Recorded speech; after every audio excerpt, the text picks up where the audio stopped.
Mister Ajit shahi, editor at large तहलका magazine, आप उन एक ख़ास जर्नलिस्ट हैं जिन्होंने सिमी पर तहकीक किया है और ज़बरदस्त आपने एक सीरीज़ लिखी तहलका में, जिसके बाद एक भौचाल सा आ गया था, एक तहलका एक्चुअली हो गया था इंडिया के अंदर।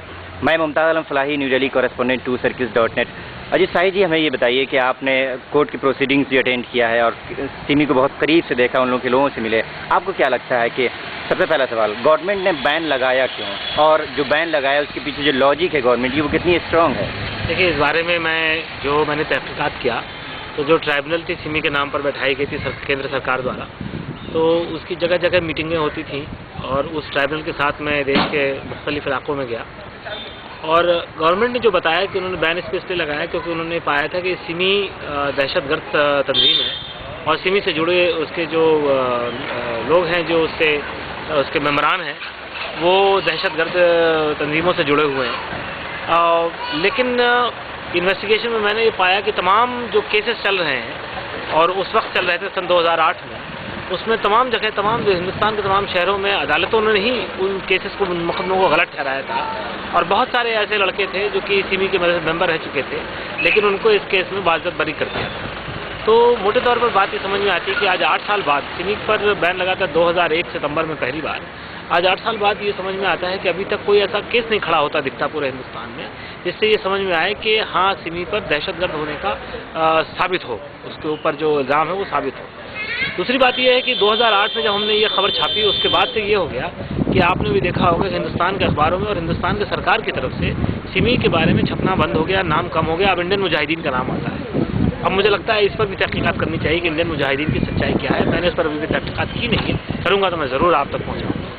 अजीत शाही जी, अब जबकि 9 साल हो गए इस बैन को और गवर्नमेंट और मीडिया लगभग समझती है कि सिमी एक टेररिस्ट ऑर्गेनाइजेशन है, तो आपको लगता है कि मुस्लिम कम्युनिटी को आगे बढ़कर आना चाहिए और कुछ डायलॉग शुरू करना चाहिए हिंदू कम्युनिटी के साथ इमेज को ठीक करने के लिए? देखिए, पहली बात तो मैं ये नहीं मानता कि सिमी और मुसलमान एक है। सिमी एक तंजीम है। मुसलमान इस देश का नागरिक है, 20 करोड़ मुसलमान हैं। उनके साथ नाइंसाफ़ी होगी, उनके साथ गलत होगा अगर हम कहें हर मुसलमान एक जैसा है। कोई दो लोग एक जैसे नहीं होते, दो हिंदू एक जैसे नहीं, दो मुसलमान एक जैसे नहीं, और उस सब हिंदू और मुसलमान से आगे बढ़कर हम हिंदुस्तान के औलाद हैं, हम आपस में भाई हैं। अगर हम एक दूसरे को भाई नहीं मानेंगे तो हमारा देश एक नहीं रह सकता। ये मोटे तौर पे समझने वाली बात है, क्योंकि ये हमारे हिंदुस्तान जैसा देश, इंडिया, भारत जैसा देश, पूरी दुनिया, ऐसा मुल्क पूरी दुनिया में कहीं आपको दूसरा दिखाई नहीं देता, जहाँ दर्जनों भाषाएँ हैं, ज़बानें हैं, सैकड़ों डायलेक्ट्स हैं और एथनिक हज़ारों एथनिसिटीज़ हैं, अलग अलग का खाना, अलग अलग कपड़ा, तमाम किस्म के लोग यहाँ रहते हैं। ऐसा पूरी दुनिया में दूसरा मुल्क नहीं। अब अगर आप कहते हैं क्या डायलॉग होना चाहिए, तो सिमी को ज़िंदा रखने के लिए डायलॉग की ज़रूरत नहीं है। डायलॉग तो किसी भी घर परिवार में अगर दो भाई हों तो उनमें डायलॉग ही होना चाहिए।